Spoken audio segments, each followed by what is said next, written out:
Hey everyone, it's Mr. Hollywood, and today it's my 15th birthday, and I am wearing the Mr. Hollywood shirt. So, today I will be ranking the Mission Impossible movies from the worst to the best, in honor of Mission Impossible Dead Reckoning Part 1. Now, before I give you my ranking, feel free to share your rankings down below in the comments, and let's begin. In last place is Mission Impossible 2. I really just didn't like this film. It has some cool action, but the villain, the romance side of it, and the story isn't that good.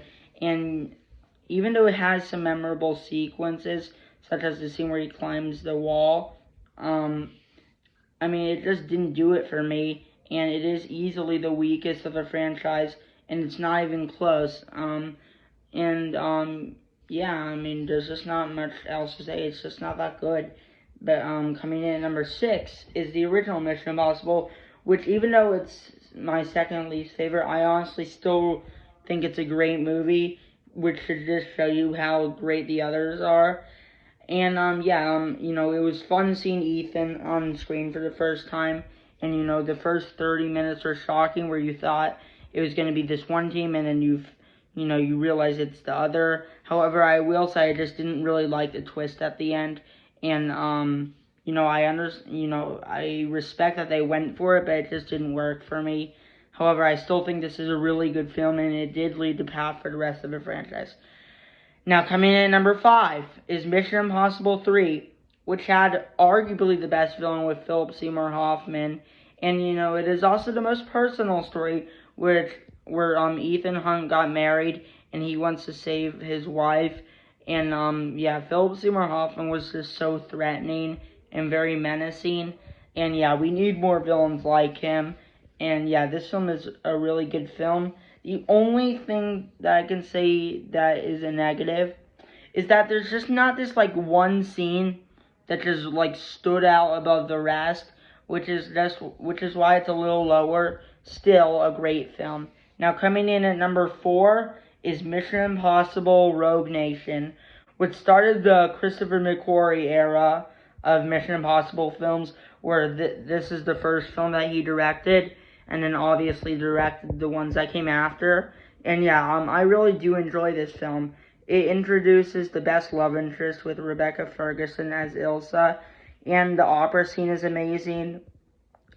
Also, they had a great villain with Solomon Lane, and the scene where Ethan Hunt holds off the side of a plane. That scene is amazing. So overall, this movie is a really good film. However, I will just say it does peak a little early before the final battle, which is why it's only in the middle, but still a great film. But coming in at number 3 is Mission Impossible Ghost Protocol. Similar to Rogue Nation, it peaks a little early. The first 2/3 are stronger than the last third, but I still think it's a great film.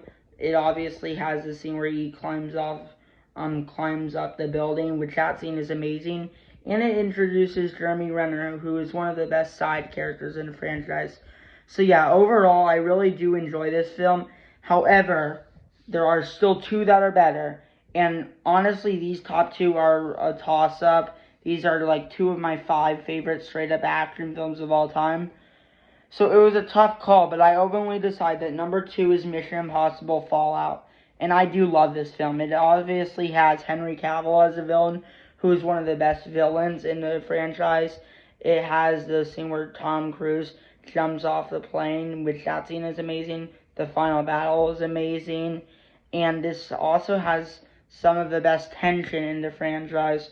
So overall, I really just do love Mission Impossible Fallout. It's one of my favorite action films of all time.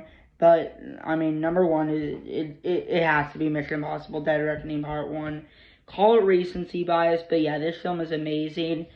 And, it left me on, a note where I feel satisfied with Part 1, while also being excited for Part 2, which is the best type of Part 1, not the Spider-Man Across the Spider-Verse Part 1, where it just, it basically cuts. When you think it's going to be resolved, then it cuts. I'm not a big fan of that. And, I'm glad that Mission Impossible Dead Reckoning Part 1 didn't do that. And, this film was great. It is definitely the best film that came out this year. Not quite my favorite, just due to personal reasons, but definitely the best film this year. And I don't think any film will top it this year. So yeah, Mission Impossible: Dead Reckoning. It's one of the best films I've ever seen, honestly. So yeah, it does come in at number 1, and it might even be the best part 1 I've ever seen. So thanks for watching. Feel free to share your rankings down below in the comments. And I do have a top 10 Tom Cruise movies later this week. Now, thanks for watching, and peace out.